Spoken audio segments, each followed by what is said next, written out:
le voit derrière les écrans, il est descendu chanter dans la foule. Il est l'une des stars ici des Francopholies de Spa.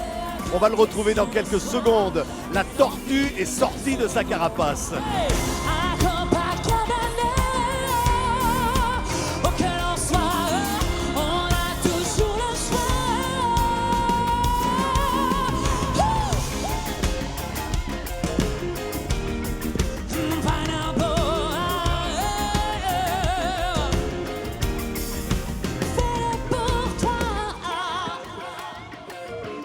Christophe, bonjour. Bonjour. Qu'est-ce que c'est génial d'être là, non? On est bien, vous avez vu, il fait beau. C'est merveilleux. C'est bien, hein? Mais là, c'est avant la tempête, parce que là, tout à l'heure, c'est la scène, la grande scène Pierre Absat. Et ouais, tout à l'heure, 19h30.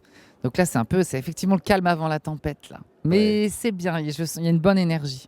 C'est excitant, comme ça, d'affronter Très. un public. J'ai affronté faire l'amour avec le public, Ah bah, non? c'est ça, c'est en communion parfaite avec le public. Alors cette année, en plus, la scène, d'habitude, elle était à un autre endroit. Et là, ils l'ont déplacée, la scène, elle est juste devant l'hôtel. C'est-à-dire qu'on ne pouvait pas mieux Il n'y faire. a qu'à descendre les escaliers. Voilà, je descends les escaliers, je vais sur scène, et puis voilà. Et Parce puis que là, on s'amuse. est à l'hôtel, mais pas loin de la scène. Hein. Exactement. Et là, on va aller avec le public. Et alors là, c'est à perte de vue, cette foule. C'est Incroyable, gigantesque, hein. ouais. Alors là, on est content, ça fait une petite escale. Ça fait Rio, escale à Spa. C'est sympa, c'est exotique. Ouais, Rio, c'est le dernier album. Mhm. Alors, il y a Copacabana.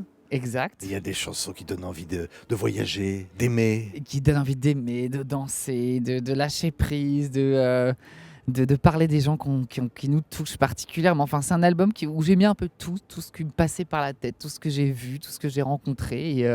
Et du coup, c'est un album qui me ressemble beaucoup, beaucoup, beaucoup. Ouais. Alors, sur le clip de Rio, on vous voit, Christophe, à Rio. On me voit Ça, totalement. Quelle Alors- chance, mais quelle chance. Ça, c'était bien. C'est pour ça que c'est pas mal de faire un album, Ouais. une chanson qui s'appelle Rio, comme ça vous tournez le clip là-bas, ça vous donne voilà, l'excuse d'y aller. évidemment, mais oui. Non, mais en fait, l'idée, c'était vraiment que les gens voient le Rio que moi, j'ai vu, en fait, la première fois en y allant pendant les Jeux Olympiques. En fait, c'est là que j'y suis allée la première fois.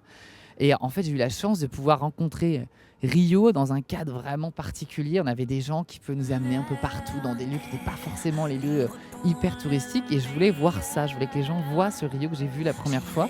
Et donc, du coup, voilà, j'ai voulu tourner le clip là-bas et que les gens s'approprient un peu aussi cette ville et la comprennent mieux. Si je dois courir à l'autre bout de Rio, traverser la ville, je le ferai s'il le faut. Et la chanson, elle dit quoi? Elle dit, il faut vivre l'instant présent. À fond. Il faut là, maintenant, tout de suite, là. Complètement. En fait, l'idée, c'est de se dire que beaucoup de gens m'ont dit quand j'ai sorti l'album, oui, vous faites un peu l'apologie de Rio, qui est comme une ville qui est compliquée, il y a beaucoup de violence, il y a beaucoup de délinquance. Et j'ai dit oui, effectivement. Mais pour moi, Rio, c'est un peu un instantané de ce qu'est le monde aujourd'hui. C'est-à-dire qu'il y a une extrême différence entre une extrême richesse et une extrême pauvreté. Mais en même temps, à Rio, il y a un truc qui persiste, c'est la notion de l'humain. C'est-à-dire que comme les gens n'ont pas l'espoir de se projeter très loin dans l'avenir, ils se contentent de vivre l'instant présent à 100%. Ce que nous, des fois, on oublie un peu. La noblesse de la chanson populaire, une bombe à émotion. C'est ce que nos amis de la RTBF ont dit de vous. Ah bon, oui, ils sont bien, c'est ces vrai, amis de ça. RTBF. Une bombe à émotion, Christophe. C'est bien. Hein? Alors, il parlait de quelle chanson? De toutes les De chansons? vous, il parlait Ah, de vous. de moi, De vous. carrément. Vous êtes une bombe à émotion. Je sais pas. J'essaie juste de m'amuser, d'être authentique avec ce que je fais. Alors après, soit on est réceptif, soit on l'est pas. En tout cas, mon objectif, c'est pas de convaincre tout le monde. Je pense que quand on cherche à convaincre, on passe forcément à côté des vraies choses. Pour moi, l'important, c'est de faire quelque chose qui me parle, qui ait du sens dans ce que je fais et d'être authentique. Et puis, ceux qui sont réceptifs et touchés par ça, le seront.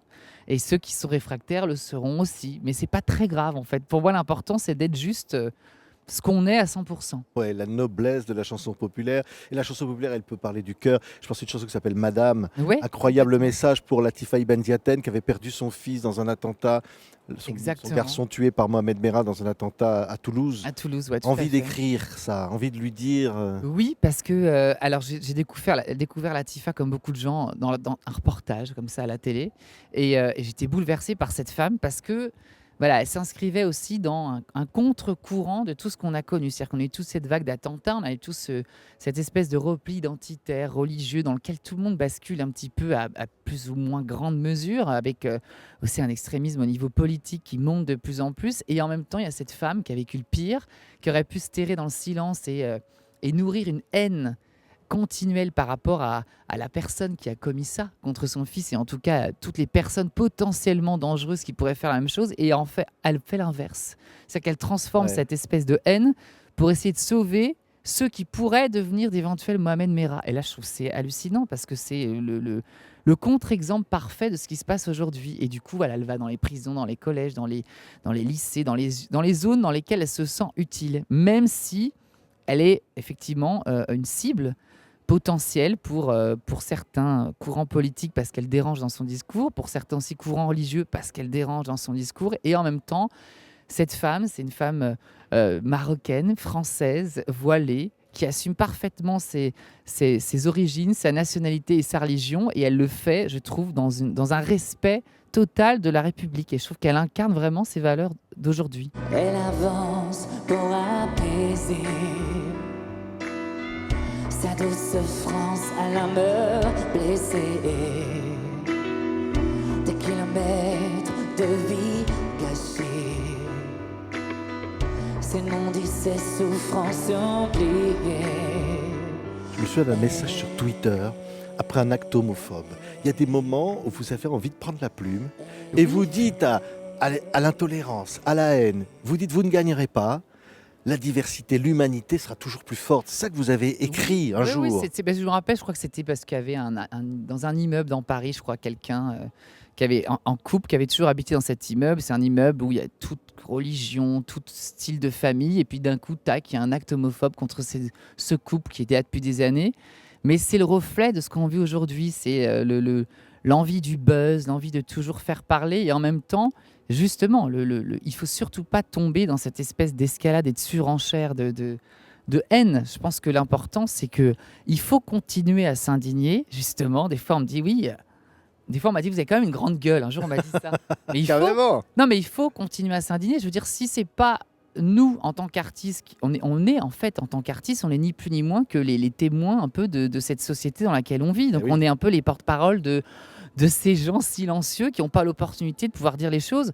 Si les hommes politiques ne s'insurgent plus contre des actes qui sont totalement hallucinants, qui le fera en fait? Donc c'est à nous tous de sensibiliser, et je trouve qu'il y a un désintérêt pour la politique. Or pour moi la politique, elle est là, elle est dans ce qu'on vit tous les jours. Donc utilisons ces réseaux sociaux à des fins bien plus intéressantes que de se faire 15 000 selfies par jour, pour essayer de faire avancer un peu l'humanité dans quelque chose de plus serein. Et je pense que chacun, on a le pouvoir de le faire de manière évidente. Et l'humour est une arme. Je pense à Marlon Brando. Oh, vous dites, Christophe dit, je ne suis pas Marlon Brando. Je serais plutôt le voisin d'en dessous, vous dites dans la chanson. Complètement. Je suis le mec lambda, je jamais le corps de Marlon Brando, ça c'est clair.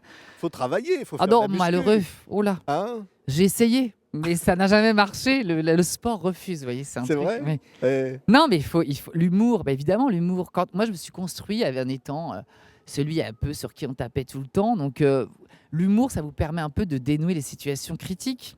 Mais aujourd'hui, on manque radicalement d'humour. C'est-à-dire que quand vous regardez un débat aujourd'hui à la télé, c'est d'une tristesse à mourir. Ça manque de Marlon Brando. Hein. Non, mais avant les débats, quand vous voyez les débats avec les marchés et tout ça, c'était du spectacle. Vous voyez ce que je veux dire? Mais d'un seul coup, parce que l'humour permet aussi de dédramatiser et de faire en sorte qu'on puisse avoir des opinions très différentes, mais se respecter parce qu'on le fait aussi avec humour. Et aujourd'hui, tout est premier degré, tout est dans le buzz. Donc l'humour, pour moi, permet de désamorcer beaucoup de trucs. Je suis qu'un mec lambda, le voisin d'en bas. Je cache comme ça, mais je sais pourquoi. L'air de rien, j'ai comme une envie qui va, qui vient vous faire danser sur ce refrain.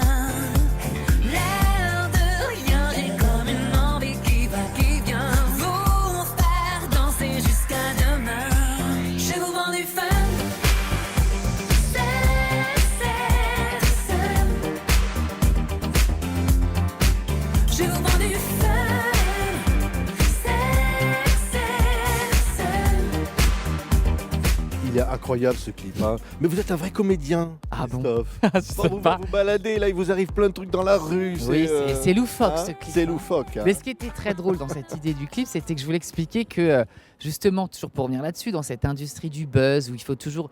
On fait plus de buzz que de contenu aujourd'hui. Et je voulais expliquer ça, de dire, bah, aujourd'hui, voilà, on est dans un genre de sitcom géant, dans cette espèce de clip. Et les producteurs se disent, on est en bas bout de souffle dans cette série, donc on va tenter le tout pour le tout pour le tout. Et bon, bah, évidemment, la nudité, c'est le truc du buzz qui marche tout le temps. Et en même temps, ce qui est très drôle, c'est que il y a quelques médias qui ont tapé un peu sur le clip en disant c'est minable, il est prêt à faire n'importe quoi pour faire parler de lui.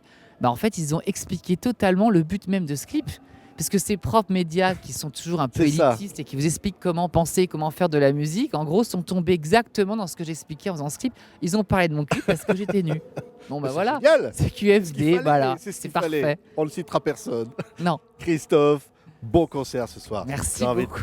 de vous dire, on vous aime. Vous êtes Merci. toujours une petite tortue, mais là, hein, ce soir, hein, Ce soir, vous allez voir que la tortue va... Hein. elle va battre du pied. Merci Christophe. Ciao.